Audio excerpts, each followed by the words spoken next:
Oh, we're live. We're So live. What have I don't know. we just Dropping wanted to have off. a bit of a chit chat, weren't we, John? Because it's been a few weeks since we caught up. But welcome everyone to the Coaching to Flourish podcast. And I am your host, Raj Anderson, executive life coach and coach assessor. And I'm here with John Andrew Williams, who is the founder of Coach Training EDU. John, how's life? Good. I dropped off and picked up our 17-year-old who was going at a summer program at NYU. And that was just great. I mean, it was really, the program was amazing. And then, yeah, on the West Coast, East Coast again, my other daughter for a lacrosse tournament. So I feel like a lot of just sweet moments. Just, get to be mindful of the importance of dad and very grateful that I at least have an awareness of what that is and can try to do that and feeling pretty good about. Yes, that's what I've been up to the last couple of weeks in this where I have been. And it's good to be back. It's good to see you. You come back from India. How was it? Oh, thank you for sharing that, by the way, John, and your dad moments. India was phenomenal. It's tiring. It's a long way to go, but I wouldn't change any of that. I had a week of doing workshops to about 400 people on everyone can be a leader and some leadership skills using coaching skills. And then I had a little bit of time to just do a bit of sightseeing and spiritual connection. So I'm still soaking that in. So cool. So happy for you. So Thank you, John. fantastic. Thank you. Um, all right, I could talk about it a lot. Maybe that's something for another time because I'm missing all the food. But what are we up to today, John? We're looking at another demo, aren't we? The food there is amazing. Like it's my goodness. All right, let's get to the demo. We have a demo here. Let's just jump in. Do what we do. Oh, not this one. Different screen. Hold on. We'll get there in a second.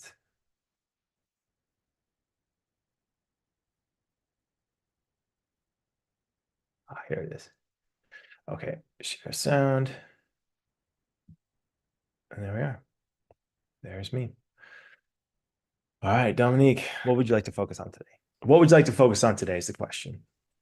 So, with my coaching, I seem to struggle with, I started practice coaching like 2 weeks ago, and it's going well, and I think I'm doing well for being a beginner. But now I have these thoughts or fear that what if I can't improve anymore? That's all I got. That's like my maximum. And um, if people start to think, okay, yeah, she was just lucky, to have these, to do a few good coachings, but that's it. It was just luck and not her ability. Or um, yeah, so I'm sometimes I'm even afraid to coach the same people again, because then they would actually see that I'm not really good at it.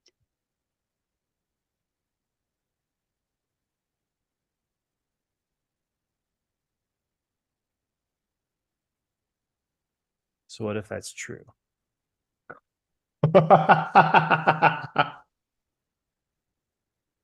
Then they would actually see that all I'm doing is a lie, and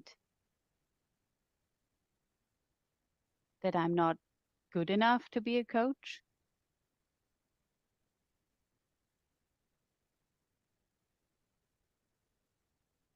And that what I did is just pure luck, that I was lucky to ask a good question and not because I am able to ask a good question. When you sit with that, what even saying it out loud, how much of you believes it? How much doesn't? Mm.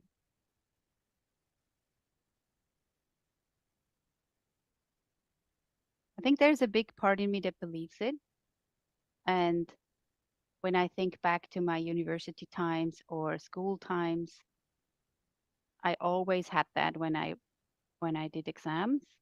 So I was always good at school and university, but I was always so afraid that I will not manage again a good score. And then everyone would know that I'm not as intelligent as everybody thinks. Yeah. And what happened?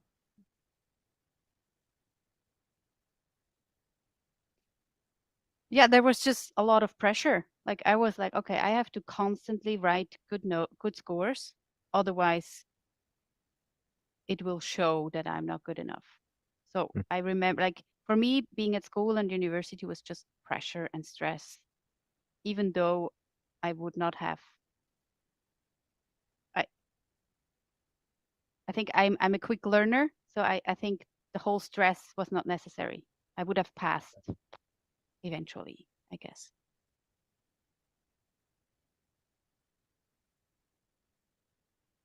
How is that strategy useful?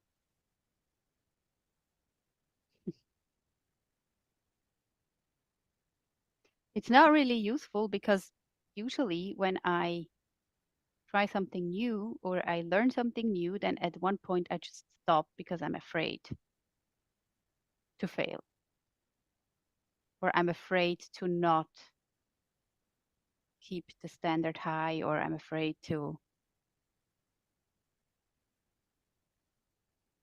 that everyone sees that I'm just a fraud, you know. Yeah, yeah.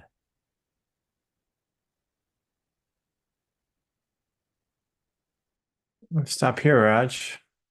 Oh, 4 John, minutes I in. want to discuss that question. What led you there on what if that's true? I don't know. I don't know. It struck me as so like I know what I was thinking, and then I was I was wondering to myself, I how much of this am I going to accept where she's at, or am I going to really question it and go into, well, how much do you really believe this? Is this, to what degree is this true? Uh, I'm not a therapist, and I really adhere to where coaching doesn't diagnose people. Um, and this reminds me a lot of imposter syndrome Mhm. and this idea, and it's commonly talked about in pop culture. The idea that every human to some degree believes, who am I to be here? Um, I mean, I get it, but from a coaching standpoint, we don't. That's not how a coach addresses imposter syndrome. If it's there, it's very much like an empowerment place of, all right, client, like, how is this useful? How is this structure that you're using useful? Okay, and then how is it not useful? And then how do you want to design those elements in your life going forward? That's what this looks like, and that's what I'm doing. And so that question is really, yeah, I laughed because it's like I'm wondering how much, to what degree do I go directly into it, or do I dance around it a little bit? And I went directly. That wasn't even 2 minutes in. Right there. Yeah. And this follow-up question, I'm still poking it. Like, to what degree do you believe this? Because doesn't it just feel so incongruent? It feels like, what is Yes. happening? Like, this is an odd space, like energetic space. Like, this is an odd form of procrastination. What are we doing here for real? That's what I'm feeling. Yeah. I'm feeling that too. Especially, I mean, here, you're like just over 3 minutes in, and you're asking some of these questions, and there is getting this gut feeling around that self-preservation, something here. I don't know. I'd be curious to listen to more. I think this is a good example of, when to see a coach, when to work with the therapist, when to work with both. It's if this is something like, as a coach, I'm doing coach thing right now, which is okay, I'm poking it, I'm questioning it, I'm asking questions that give the client in a, the opportunity to address where are they coming from. So with this, it's like, okay, this is a coach. If it becomes something that as a coach, I feel like she's not like moving from, or I'm understanding this is an odd attachment to it, or this conversation doesn't feel useful anymore. That's when it becomes necessary to talk to a therapist or a counselor in this space. But from this one, it feels like, no, it's good. You know what I mean? It feels like it's still within the realm of coaching. Thank you for sharing that, John. So any coaches that are listening, John is just sharing some discernment there, how you might discern whether this is indeed coaching, or should this person talk to a therapist, or sometimes I have clients that do both, but just wanted us to make a note of that as we continue to listen. I'm actually really curious to see how a therapist would approach it at this point. I have ideas, but it might be interesting, Raj, to get one of them on here, go in that direction. Let's see.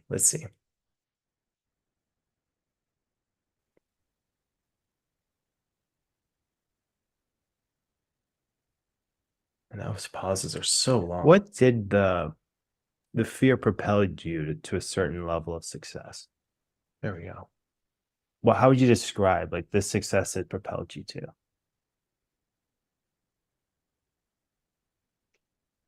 I think it actually kept me from success. Yeah, we got that part. But like, we'll go there next. But what did it do? Like, because it's here for a reason. What's the reason it's here? Yeah. There we go. Yeah. So now I'm doing the perspective work where it's like, all right, let's get a new perspective on this. What's useful about this, not useful about it. This is, assumptions, perspectives, things like that. That's the model that I'm working from at this point. John, would you also share that these are examples of kind of those sharp, prickly questions that people often struggle with, right? Here's an example, right here and earlier as well. Because you're challenging, aren't you? You are helping her to get out of her comfort zone with these types of questions. Because it would have been easy to go in that direction with her. Yeah. I mean, it's the job of a coach. People want to be challenged. They want to be confronted. Everyone wants to be confronted with the truth that will help them move to that next level. And if Dominique is in a spot where she's saying it, like, this belief is holding me back. So it's an odd kind of, it's a self-fulfilling thing where, oh, I believe I'm not good enough. I don't take the risk. I don't become good enough. See, I was like, this is like perspective assumption work 101 at this point. And so your job as a coach is to question that, break up that mental emotional thought pattern. Let that thought pattern go. Like, so if we don't question it, she could live her whole life with this mental emotional structure. This is the opportunity. This is this is where those prickly questions come from. This is my opportunity to help this person change their life. And if I don't take it right now, they might not have another opportunity. That's at least the pressure I put on myself that I find useful to get there. Sometimes I go, no, it needs to be gentle. Like, it's not right now. Like, gentle starts. We'll get there. No, not this one. I'm thinking, no, she's already, we're going to get this limiting belief identified and then a structure, a system to get through it. Great. Let's keep this going.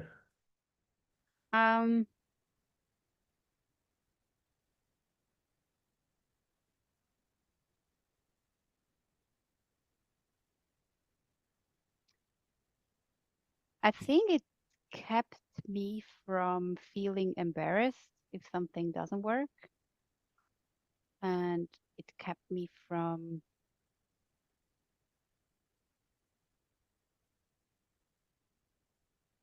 other people thinking, she can't do that.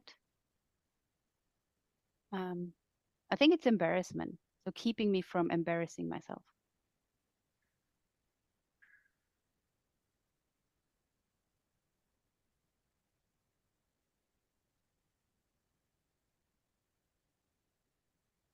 At what point did you get frustrated, or are you frustrated with it? Ooh, what is even happening?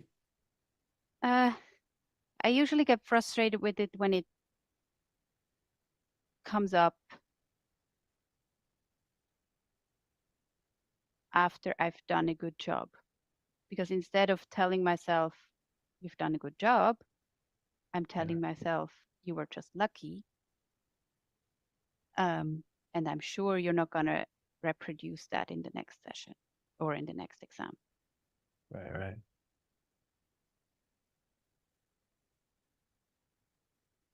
If you were to imagine this as a little cartoon creature, like a little, something like 2 or 3 inches tall that was sitting on the edge of your desk, what would you imagine it would look like? Something saying these things to you. Mm-hmm. Mm-hmm. It would be a little dwarf, red pants, blue shirt, and a red hat, like the dwarf's head. And this squeaky voice. Yeah. Yeah. Yeah. Keep going.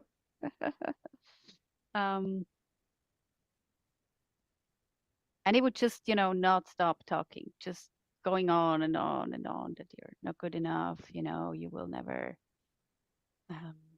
you've done well, but that was just luck. You're not gonna excel in what you do. You don't have what you need to have to succeed. Everyone else will be better. Even if they're not better yet, they will overtake you eventually. So, it's better to stop now, because then, you're not going to embarrass yourself.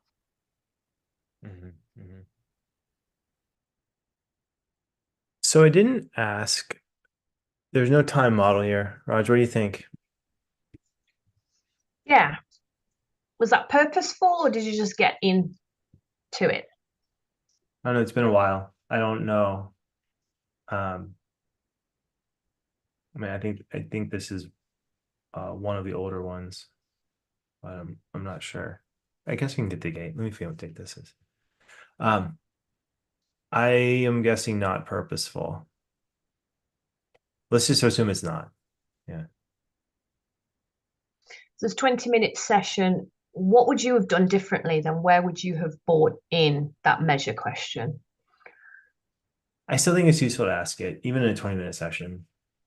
I'm a little disappointed I didn't. I think what it was is the topic itself got me, like the topic itself was, wait a second, I'm going to directly address this limiting belief. And I think also too, I just checked the date. This was done in March. So this is 5 months ago. I don't think, I also didn't, I think I was also at this point also trying to fit different topics, like knowing, okay, these are holes in our curriculum that need demos. Let me see if I can do it. Let me see if I can demo. I think that's what I was feeling, almost as in purposeful or intentional, because I do want to make a note here, and this is going to be great for demos, because you bringing in the inner critic in that way, very smoothly in the way that you asked the question, is a great demonstration, coaches, of how you can bring in a tool without feeling like you need to explain the whole tool and go into lots of details. It's a question I get asked all the time as an assessor. How do I present the tool? How do I bring it in? And you just asking the question that way was a demonstration. So do you want us to note that for the purpose of the demo as well? What do you think, John? Yeah, it's right on. Because when I hear assessments too, and you hear new coaches, and a lot of times new coaches feel like they have to ask permission, like, can I use this tool? Is this something that, like I can get to? And when they have to explain it just takes so much time to explain the tool.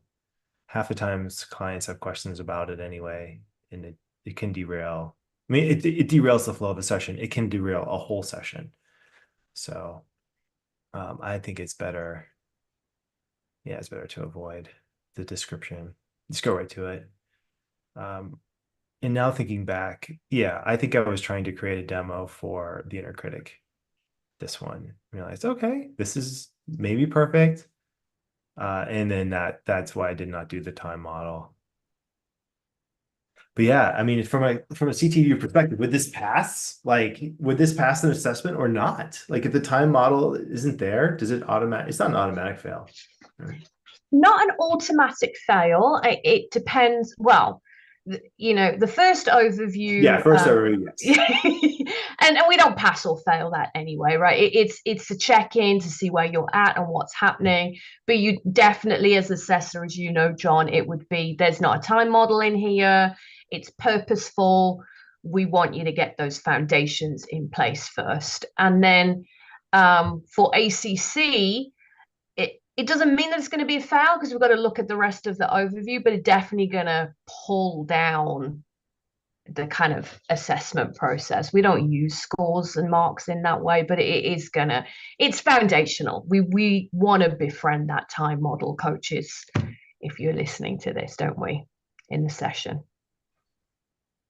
And I say befriend it because some people don't like it, so I use that word purposefully. I can understand people not liking it too. I mean, I spent a lot of my career not doing it. I remember being called out on it when my assessor coach, it was an MCC, called me out, and that was so instrumental in putting it in there.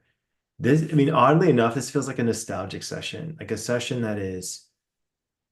I mean, now we have. I mean, it's fairly clear, but it's a session that is the strength of this session is standing on the strength of the exercises that I'm presenting in a way that doesn't feel like an exercise, but it just feels like, okay, now we're using the inner critic model. I know you can, if you know the inner critic model, you can predict these are going to be the questions that are going to be asked. These are probably going to be the order of it within reason. I mean, it's not like I'm not following the client, but from that standpoint, there is a structure to this session. The structure is the exercise.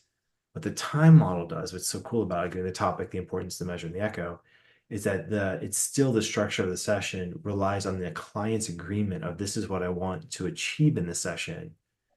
Without that, it feels like, yeah, it's good, but it's missing that client empowerment agenda piece, which is important here. I wish I had it here, I really do, but I didn't. So it's an example of not doing it perfect all the time. So John, you said this was nostalgic for you. You used to feel a bit like that about the time model yourself, but what helped to shift your perspective on it? Going through the accreditation process to get my MCC from the ICF completely shifted it. And it shifted it, and it was fascinating too, because it shifted it right at the time when I was also, deciding to go more into training, where I really decided, okay, now it's time for me to let my current client base go. At that point, I still kept people, but it was a pivotal moment in a couple of different things.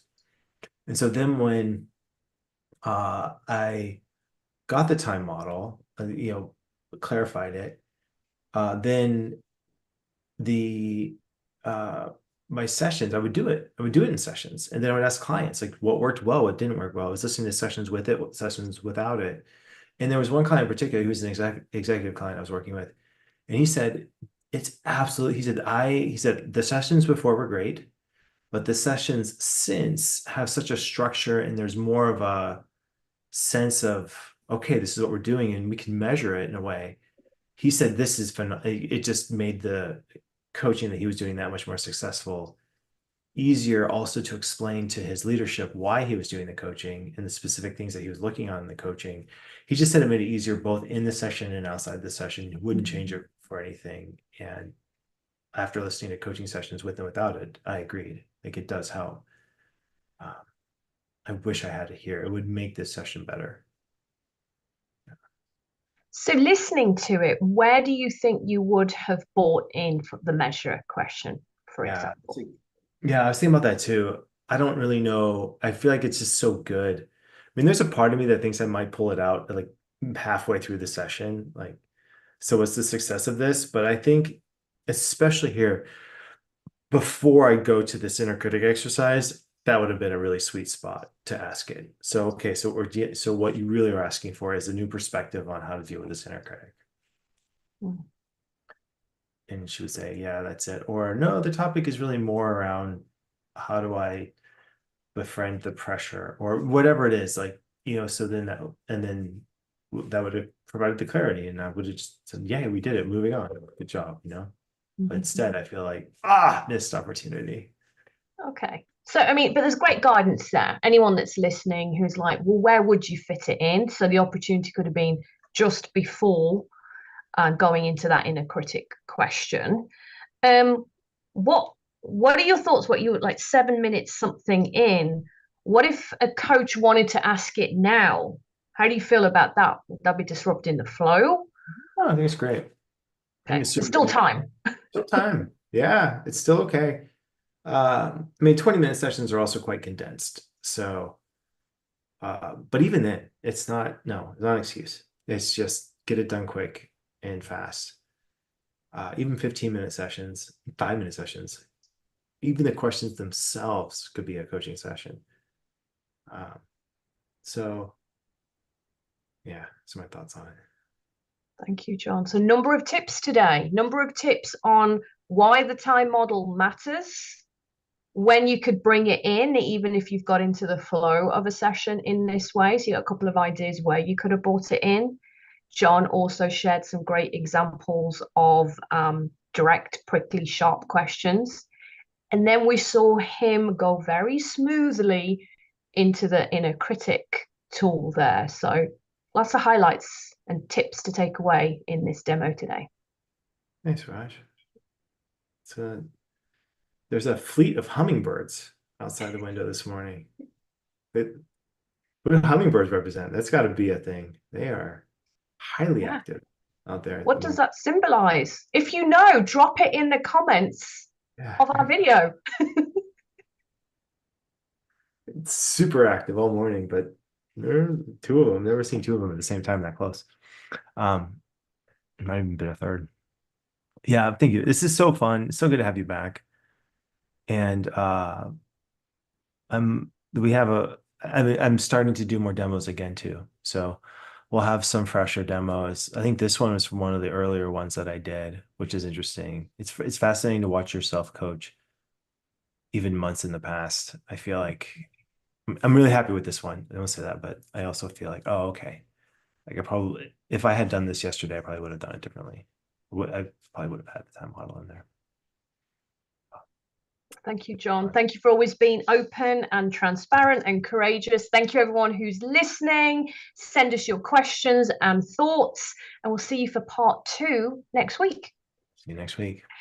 Thank you.